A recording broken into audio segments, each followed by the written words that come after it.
नमस्कार दोस्तों, एक बार फिर से स्वागत है आपका हमारे इस चैनल में। और आज हम एक्सप्लेन करने वाले हैं लाल सिंह चड्ढा मूवी को। तो वीडियो को शुरू करते हैं। और अगर आपको वीडियो अच्छा लगे तो वीडियो को लाइक जरूर कीजिएगा और चैनल को भी जरूर सब्सक्राइब कीजिएगा ताकि आपको इसी तरह के लेटेस्ट और फ्रेश कंटेंट देखने को मिले। फिल्म की शुरुआत होती है लाल सिंह चड्ढा से, जो कि एक ट्रेन में था और उसके साथ कई सारे और भी लोग थे जो कि इस ट्रेन में सफर कर रहे थे। तभी वो अपने पास रखे एक बॉक्स को खोलता है जिसमें की कई सारी पानी पूरी थी, तो वो उनमें पानी डालकर खाने लगता है। लाल सिंह के सामने एक औरत भी बैठी हुई थी जिससे कि वो कहता है कि मेरी मम्मी कहा करती थी कि जिंदगी गोलगप्पे की तरह होती है, पेट जरूर भर जाता है लेकिन मन नहीं भरता। जिसके बाद वो उन्हें अपनी स्टोरी सुनाने लगता है जिसमें कि वो बताता कि बचपन में वो ठीक से चल नहीं पाता था और ना ही वो नॉर्मल बच्चों की तरह था। इसलिए एक दिन उसकी मम्मी ने उसके पैरों में नए तरह के शूज लगवा दिए जिससे कि वो ठीक ढंग से चल तो पा रहा था। लेकिन डॉक्टर लाल सिंह की मम्मी से कहते हैं कि इसे चलना आता है लेकिन ये चलना नहीं चाहता क्योंकि इसके अंदर शैतान है। लाल सिंह की मम्मी लाल सिंह को बताती है कि वो नॉर्मल बच्चों की तरह ही है। वो हमेशा लाल सिंह का हौसला बढ़ाती है और उसे कहती है कि वे दूसरे बच्चों की तरह भाग सकता है, बस उसे कोशिश करनी होगी। यहाँ से ये दोनों डायरेक्ट फादर के पास जाते हैं जिनका एक स्कूल है। वो लाल सिंह की मम्मी को बताते हैं कि हम इसे स्कूल में नहीं पढ़ा सकते। कुछ बच्चे बहुत इंटेलिजेंट होते हैं, कुछ इंटेलिजेंट होते हैं और कुछ एवरेज होते हैं, लेकिन आपका बच्चा एवरेज से भी कम है, इसलिए हम इसे नहीं पढ़ा सकते। आप इसे किसी कम दिमाग वाले स्कूल में डालिए। तो लाल सिंह की माँ फादर को किसी तरह से कन्वेंस करने लगती है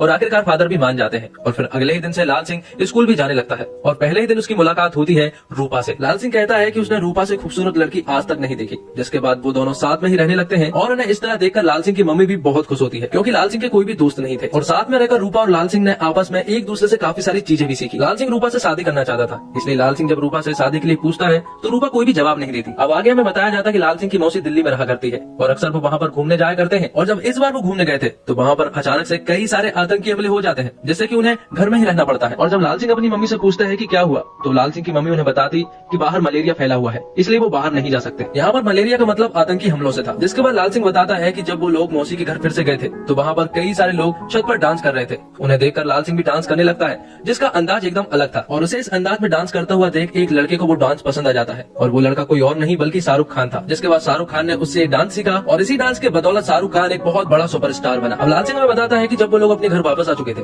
और जब वो रूपा के साथ था तो अचानक से उसके गांव के लोग उसे परेशान करने लगते हैं तो रूपा उसे भागने को कहती है। तो लाल सिंह भी सब कुछ छोड़ छाड़ कर भागने लगता है जिससे कि उसके पैर बिल्कुल ठीक हो जाते हैं और वो बहुत ही तेज रफ्तार में भागता है। अब उसके पैर कुछ यूं ठीक हो चुके थे कि अगर उसे कहीं पैदल भी जाना होता है तो वो दौड़ कर ही जाता है क्योंकि उसे दौड़ने में मजा आने लगा था। एक दिन लाल सिंह जब स्कूल जा रहा होता है तो वो देखता है कि रूपा स्कूल नहीं आई है, इसलिए वो रूपा के पास जाता है तो वो देखता है कि रूपा के मम्मी पापा आपस में झगड़ रहे हैं और इसी झगड़े के कारण रूपा के पिता उसकी माँ को जान से मार देते हैं जिससे कि उसके पिता को जेल हो जाती है। अब रूपा का कोई नहीं बचा था सिवाय नानी के। और यहाँ पर हमें पता चलता है कि लाल सिंह के घर पर जो औरत काम किया करती थी वो उसकी नानी थी जिन्हें लाल सिंह फूफी बुलाया करता है। और ये बात सुनने के बाद लाल सिंह बहुत खुश हो जाता है क्योंकि अब रूपा के साथ वो फिर से टाइम स्पेंड कर सकता था और उसके साथ रह सकता था। अब वक्त गुजरता है, दोनों का स्कूल कंप्लीट हो जाता है और फिर उन दोनों को शहर भेजा जाता है कॉलेज की पढ़ाई करने के लिए। यहाँ पर भी दोनों साथ में ही रहते हैं लेकिन अचानक से फिर से लाल सिंह को कुछ लोग परेशान करने लगते हैं जिन्हें देखकर रूपा लाल सिंह से कहती है कि भागो। और ये सुनते से ही लाल सिंह बहुत तेजी से भागता है और उन लोगों को बहुत पीछा छोड़ देता है। वो भागते भागते ग्राउंड में पहुंचता है जहाँ पर की रेस चल रही होती है और जाने अनजाने में लाल सिंह भी उस रेस में शामिल हो जाता है और उस रेस को आसानी से कंप्लीट भी कर लेता है और फर्स्ट आता है। ये देखकर कोच उसे रनिंग चैंपियनशिप के लिए सिलेक्ट कर लेते हैं और जब चैंपियनशिप आती है तो लाल सिंह यहाँ भी बहुत ही तेजी से भागता है और यहाँ भी फर्स्ट ही आता है। लेकिन आगे चलकर वो रुकता नहीं है क्योंकि उसे भागने की आदत है। अब जब रूपा और लाल सिंह साथ में बैठे हुए थे तो यहाँ पर रूपा लाल सिंह को बताती है कि उसे मॉडल बनना है, जिसके बाद एक्ट्रेस बनना है और उसे बहुत सारा पैसा कमाना है। तो लाल सिंह उसे बताता है कि उसके पूर्वज हमेशा फौज में रहे हैं और उसकी माँ भी चाहती है कि वो फौज में जाए, इसलिए वो फौज में ही जाएगा। कुछ दिन बाद लाल सिंह और रूपा का ग्रेजुएशन कंप्लीट हो जाता है और यहाँ पर लाल सिंह की माँ भी आई हुई थी और वो उन्हें देखकर काफी खुश भी होती है। और अब वो दिन भी आ जाता है जब लाल सिंह को फौज की ट्रेनिंग के लिए जाना था। तो जब वो लोग फौज की ट्रेनिंग के लिए जा रहे होते हैं तो पहले ही दिन लाल सिंह की मुलाकात होती है बाला नाम के एक लड़के से। और जब वो दोनों बात कर रहे होते हैं तो यहाँ पर हमें पता चलता है कि बाला आगे जाकर चड्डी बनियान का बिजनेस करना चाहता है। वो इसलिए क्योंकि उसके पिता, उसके दादा, उसके परदादा सभी लोगों ने यही काम किया है और यही काम में वो सभी लोग एक्सपर्ट भी थे। ट्रेनिंग के दौरान बाला और लाल सिंह आपस में साथ रहने लगते हैं और बाला लाल सिंह को चड्डी बनियान के बिजनेस के आइडियाज और फायदे बताने लगता है और यहीं पर बाला लाल सिंह को चड्डी बनियान बनाना भी सिखाता है। ट्रेनिंग के दौरान हमें ये भी पता चलता है कि लाल सिंह ट्रेनिंग के दौरान सभी लोगों से सबसे आगे रहता है, इसलिए कमांडर को लाल सिंह बहुत ही अच्छा लगता है। वो उसे जीनियस कहकर पुकारते हैं। गन को असेंबल करने में लोगों को जितना टाइम लगता है उसके आधे टाइम में लाल सिंह गन को असेंबल कर रख देता है, इसलिए कमांडर को लाल सिंह पसंद है क्योंकि वो जो भी काम करता है दिल से करता है। अब एक दिन लाल सिंह को अखबार में छपी खबर के द्वारा पता चलता है कि रूपा को अरेस्ट कर लिया गया है क्योंकि उसने कुछ गंदी पिक्चरें क्लिक करवाई थी, इसलिए उसके ऊपर कोर्ट केस भी चल रहा है। और ये देखकर लाल सिंह तुरंत ही वहाँ से छुट्टी लेता है और तुरंत ही रूपा के पास पहुँचता है। और जब लाल सिंह कोर्ट के बाहर पहुँचता है तो वहाँ पर कई सारे लोग मौजूद थे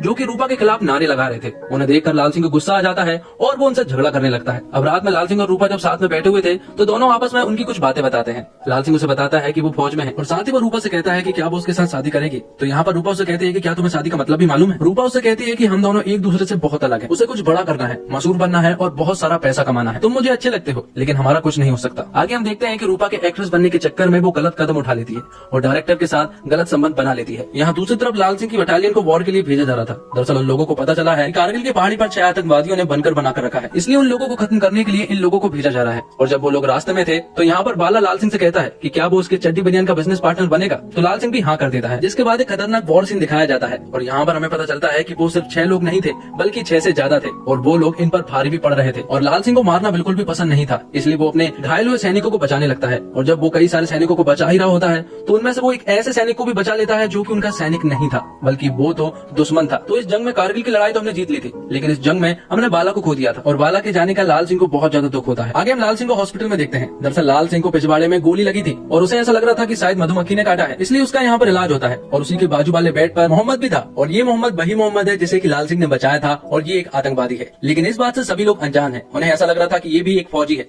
इसलिए उसका इलाज कराया जा रहा है और इसने इस वॉर में अपनी दोनों टांगे भी खो दी है। आगे हम देखते हैं कि जनरल लाल सिंह से बात कर रहे होते हैं। जनरल लाल सिंह से कहते हैं कि उसने इस वॉर में 5 लोगों को बचाया था, इसलिए अब उसे वीरता पुरस्कार से सम्मानित किया जाएगा। और साथ में उसे ये भी बताया जाता है कि उसकी मेडिकल कंडीशन अब ठीक नहीं है, इसलिए आज के बाद उसे कभी भी वॉर में नहीं भेजा जाएगा, इसलिए अब उसे रनिंग का कोच बना दिया जाता है। कुछ दिनों बाद लाल सिंह को वीरता पुरस्कार के लिए सम्मानित किया जाता है और जब वो वापस लौट रहा था तो वो रास्ते में रूपा को देखता है जो कि एक कार में थी। उसे देखकर तुरंत ही लाल सिंह उसके पीछे पड़ जाता है। भागता भागता वो एक होटल के पास पहुंचता है जहाँ पर एक डायरेक्टर रूपा को थप्पड़ मार रहा होता है और ये देखकर लाल सिंह को गुस्सा आ जाता है और वो तुरंत उस डायरेक्टर के पास जाता है और उसे बहुत मारता है। अब उसी रात रूपा फिर से लाल सिंह से मिलती है और वो उसे बताती है कि वो दुबई जा रही है। लाल सिंह उससे मना करता है कि उसे दुबई नहीं जाना चाहिए बल्कि उसे तो घर जाना चाहिए, लेकिन रूपा उसे कहती है कि उसे जाना ही होगा और इतना बोलकर वो वहाँ से चली जाती है। आगे हम देखते हैं कि लाल सिंह जब विदेश से लौट रहा था तो तब उसकी मुलाकात होती है मोहम्मद पाजी से, जिन्हें देखकर वो बहुत खुश होता है और तुरंत ही उनके पास जाता है। लेकिन मोहम्मद पाजी बिल्कुल भी खुश नहीं थे। वो उसे अपने घर ले जाते हैं और उन्हें बताते हैं कि मैं कोई सैनिक नहीं हूँ बल्कि मैं तो एक आतंकवादी था, लेकिन तूने मुझे बचाया था। लेकिन लाल सिंह यहाँ पर उनसे कुछ भी नहीं कहता। कुछ दिनों बाद लाल सिंह अपने दोस्त बाला का सपना पूरा करने में लग जाता है। दरअसल बाला का सपना था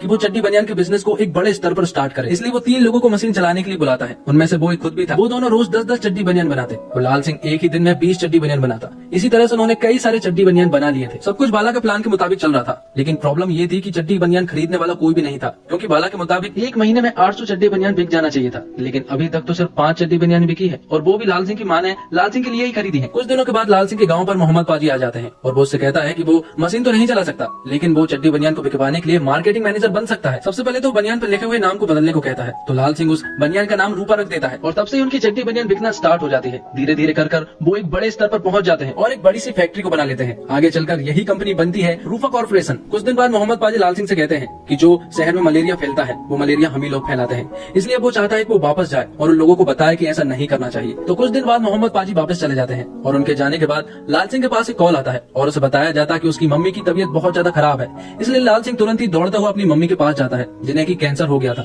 और वो आखिरी सांसें गिन रही थी और यहीं पर उनकी मृत्यु हो जाती है। अब लाल सिंह फिर से अकेला हो चुका था और कुछ ही दिनों के बाद एंट्री होती है रूपा की। दरअसल रूपा दुबई से वापस आ चुकी थी। रूपा के वापस आ जाने से लाल सिंह बहुत ज्यादा खुश हो जाता है, लेकिन रूपा कहीं न कहीं अंदर से उदास थी। उसे जरूर कुछ न कुछ तो हुआ था, लेकिन वो लाल सिंह को नहीं बता पा रही थी। और जब लाल सिंह सो रहा था तो अचानक से कुछ पुलिस वाले आकर रूपा को अरेस्ट कर अपने साथ ले जा लेते हैं। और जब अगले दिन लाल सिंह जागता है तो वो अपने पास रूपा को नहीं पाता है। उसे समझ में ही नहीं आ रहा था कि रूपा कहाँ चली गई है। उसे बहुत दुख होता है क्योंकि हर बार रूपा उसे बता के जाया करती थी, लेकिन पहली बार रूपा उसे बिना बताए ही चली गई थी। इन सभी चीजों के बाद लाल सिंह बेमतलबी गाँव की तरफ भागता है और गाँव की तरफ जब वो भागता है तो वो सोचता है कि शहर तक भाग जाए और शहर से भागते भागते वो शहर से बाहर पहुंच जाता है और कई सारे शहर क्रॉस कर देता है। भागते भागते उसे एक ऐसी लत लग चुकी थी कि वो रुकना ही नहीं चाह रहा था। वहीं दूसरी तरफ हमें बताया जाता कि रूपा के डायरेक्टर ने 5 लोगों का खून किया था और इसी के बारे में रूपा ने उन्हें बताया, तो डायरेक्टर को तो जेल हो ही चुकी थी, साथ में रूपा को भी 6 महीने की जेल हो चुकी थी। यहाँ दूसरी तरफ लाल सिंह रुकने का नाम ही नहीं ले रहा था। कोई भी मौसम होता, कैसी भी बारिश होती, लेकिन वो नहीं रुक रहा था। आगे समुद्र आता तो वो मुड़कर भागने लगता, लेकिन रुक नहीं रहा था। उसे देखकर कई सारे लोग प्रेरित होने लगते हैं और उसके साथ भागने लगते हैं। लाल सिंह 4 दिन तक भागता रहता है। अंत में मालूम चलता है कि लाल सिंह असल में सिर्फ और सिर्फ भाग रहा था। जब वो भाग रहा था उस बीच उसने अपने जीवन जिया, न केवल अपना जीवन जिया बल्कि और न जाने कितनों को जीना सिखाया, और वो ये सब कुछ बेहद निर्मोही ढंग से कर रहा था। आखिर में जब एक रिपोर्टर लाल सिंह से पूछता है कि आखिर वो भाग क्यों रहा था, तो लाल सिंह उससे कहता है कि अब वो थक चुका है और अब वो घर वापस जाना चाहता है।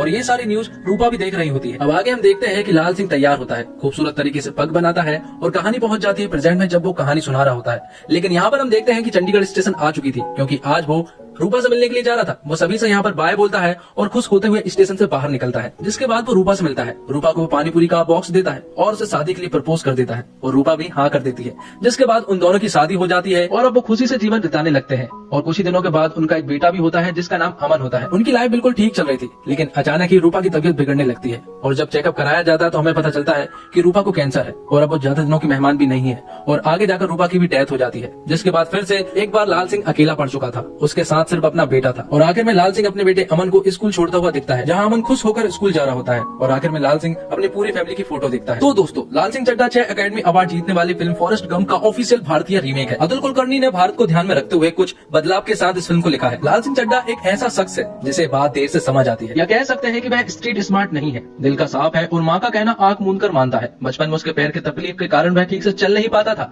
लेकिन वह ऐसी दौड़ लगाता है कि रुकता ही नहीं। लाल का जीवन उसकी माँ रूपा, जिसके लिए वह मन बैठने के लिए तैयार है, खास दोस्त बाला और दुश्मन देश का रहने वाला मोहम्मद पाजी के इर्द गिर्द घूमता है। जीवन के अलग अलग मोड़ पर ये उसके जीवन में शामिल होते हैं और वक्त आने पर जुदा हो जाते हैं। लाल के कारण इनका और इनके कारण लाल के जीवन में बहुत सारे बदलाव आते हैं। लाल के जीवन के साथ साथ भारत में घटी प्रमुख घटनाएं, आपातकाल भारत का 1983 में विश्व कप जीतना, इंदिरा गांधी की हत्या, आडवाणी की रथ यात्रा, बाबरी मस्जिद का ढांचा गिराया जाना और सुष्मिता सेन का मिस यूनिवर्स बनने से लेकर तो 2014 के चुनाव तक की घटनाएं फिल्म की पृष्ठभूमि में चलती रहती है। फिल्म की शुरुआत शानदार है और लाल सिंह चड्ढा का किरदार पहले फ्रेम से ही दर्शक से कनेक्ट हो जाता है, लेकिन यह लेखक द्वारा की गई बड़ी चूक है और दर्शक इस कैरेक्टर को ठीक से स्वीकार नहीं कर पाते। लाल सिंह और मोहम्मद पर खासे फुटेज खर्च किए गए हैं और यहाँ पर आकर फिल्म में मनोरंजन का स्रोत सूख जाता है। रूपा के लाल सिंह के जीवन में फिर आने के बाद फिर फिल्म में जान आती है, लेकिन इसके पहले एक उबाऊ दौर से गुजरना पड़ता है। फिल्म का एक माइनस पॉइंट ये भी है कि पृष्ठभूमि में हो रही भारत की बड़ी घटनाओं से मूल कहानी का कोई तालमेल नहीं है। इस घटनाओं को बिना किसी पक्ष लिए जस का तस रखा गया है, लेकिन लाल सिंह के जीवन में इन घटनाओं का असर हो रहा है। ऐसा लगता है कि सिर्फ समय को दर्शाने के लिए घटनाएं दिखाई जा रही है, जैसे कि आमतौर पर कई फिल्मों में दिखाया जाता है। होना तो ये चाहिए था कि इनका थोड़ा संबंध लाल सिंह के साथ भी दिखना था। अतुल कुलकर्णी ने बतौर लेखक थोड़े बदलाव किए हैं, कुछ बदलाव और कर सकते थे। फॉरेस्ट गंप लगभग 3 दशक पुरानी फिल्म है और उसके बाद से दर्शक उन बातों से भली भांति परिचित हो चुके हैं, जिसे फॉरेस्ट गंप देखते समय चौंक गए थे। क्या फॉरेस्ट गंप का रीमेक अब बनना उचित है? फिल्म का लंबा डिस्क्लेमर ही दर्शकों को इशारा कर देता है कि इस फिल्म को आराम से देखना है। दर्शक इसके लिए तैयार भी हो जाते हैं, लेकिन फिल्म बीच में गोते लगाने लगती है तो इसकी लंबाई अखरने लगती है। अभिजीत भट्टाचार्य के बोल सार्थक है, प्रीतम का संगीत भी हिट है, लेकिन गाने धीरे धीरे अपनी जगह बना लेंगे। फिल्म तकनीक रूप से मजबूत है, सभी ने मेहनत भी की है, लेकिन एक क्लासिक फिल्म का रीमेक बनाने में देरी हुई है। इसका असर लाल सिंह चड्ढा पर नजर आ सकता है। तो दोस्तों, उम्मीद करता हूँ आपको वीडियो पसंद आई होगी। वीडियो पसंद आई हो तो वीडियो को लाइक जरूर कीजिएगा और ऐसे ही वीडियोस पाने के लिए हमारे चैनल को सब्सक्राइब कीजिएगा, ताकि आपको इसी तरह के लेटेस्ट और फ्रेश कंटेंट मिलते रहे। धन्यवाद। जय हिंद, जय भारत।